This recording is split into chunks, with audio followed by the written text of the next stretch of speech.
Alors bonjour les amis, alors aujourd'hui on va voir d'où vient le mot hébreu et on va voir un petit peu qu'est-ce que ça nous cache, qu'est-ce que ça nous révèle. Alors on va le voir dans Genèse au chapitre 10 au verset 21. Il naquit aussi des fils à Sem, père de tous les fils d'Héber. Voilà, et Héber, eh bien c'est de là que va venir le mot hébreu. Alors Sem, d'abord on va regarder un petit peu Sem. Alors Sem, c'est un des 3 fils de Noé. Donc Noé a eu 3 fils. Ensuite, il y a eu le déluge. Et c'est à travers la descendance de ces 3 fils que toute la terre va être repeuplée. Et dans Genèse, au chapitre 10, on a tous les noms en fait de sa descendance. Et on va voir les noms des fils de Japheth, on va voir les noms des fils de Cham, et on va voir les noms des fils de Sem. C'est à partir de là qu'on a ceux de Sem. Et il va y avoir 70 noms, et c'est donc de ces 70 noms que vont sortir toutes les nations, et c'est pour ça que le chiffre 70, en fait, dans la Bible, souvent, en général, symbolise les nations. Alors, Sem, c'est un des fils de Noé qui a compris quelque chose dans l'épisode de son père qui s'était dénudé. Il a compris en fait que Dieu voulait couvrir nos fautes. Voilà, c'est ça en fait, la réconciliation avec Dieu passe par le fait d'être couvert par lui. Et je pense que c'est pour cette raison que c'est lui qui a été choisi pour porter son nom, faire connaître son nom, faire connaître sa personne sur toute la terre. Alors, pourquoi je dis ça ? Eh bien, c'est parce que le mot Sem, en hébreu, ça se dit Shem, et ça veut dire non. Ça veut dire non. Et dans la Bible, on va remarquer que le nom des personnes n'est pas choisi parce que c'est joli ou parce que c'est la mode, mais il y a un sens. Alors soit ça va nous révéler le caractère de la personne, mais parfois aussi c'est un sens prophétique, ça va nous montrer la destinée de la personne. Dans ce cas-là, c'est vraiment inspiré par Dieu. Alors les parents de Sem, on peut se dire, ils manquaient d'inspiration, ils ont appelé leur fils Non, ils n'avaient pas d'idée, donc ils l'ont appelé Non. Et c'est pas ça, en fait, c'est pas ça. Alors non, Shem, eh bien c'est justement parce que c'est lui qui va porter le nom de Dieu. C'est lui qui va faire connaître le nom, c'est-à-dire la personne de Dieu, Yahweh, aux hommes. Alors il nous est dit qu'il est le père de tous les fils d'Héber. Pourtant, Héber, c'est l'arrière-petit-fils de Sem, et donc dans la liste, il arrive bien après. Et là, il est déjà nommé. Pourquoi ? Parce que c'est important.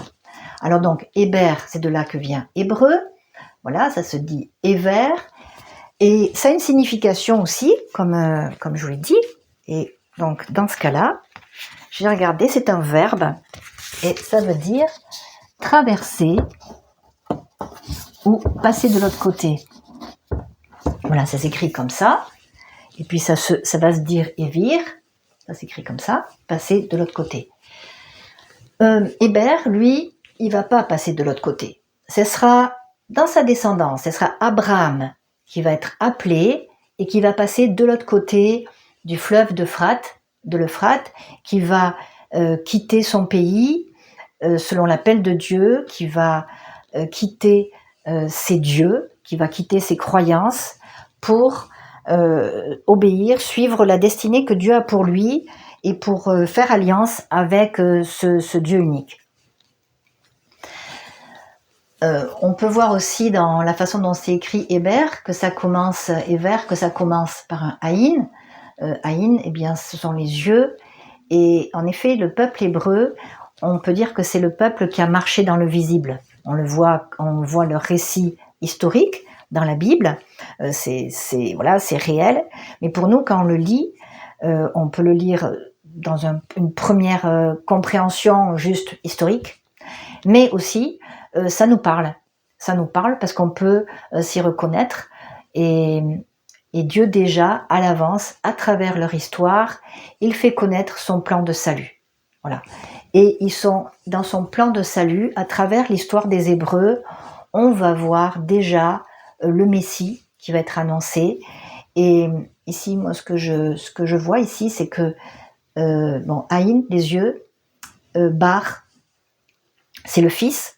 Alors le fils en hébreu, c'est Ben, et je crois 4 fois dans la Bible aussi, c'est Bar. Et donc, dans l'histoire des Hébreux, eh bien, on va voir déjà le Fils qui va être annoncé. Il y a tellement de symboles, il y a tellement de types de Messie. Voilà, c'est vraiment Dieu qui a caché ces choses déjà dans cette histoire.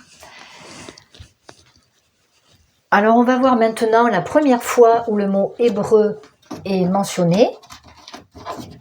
Et pour que ça confirme quand même que c'est bien de ce nom que vient le terme hébreu, du peuple hébreu.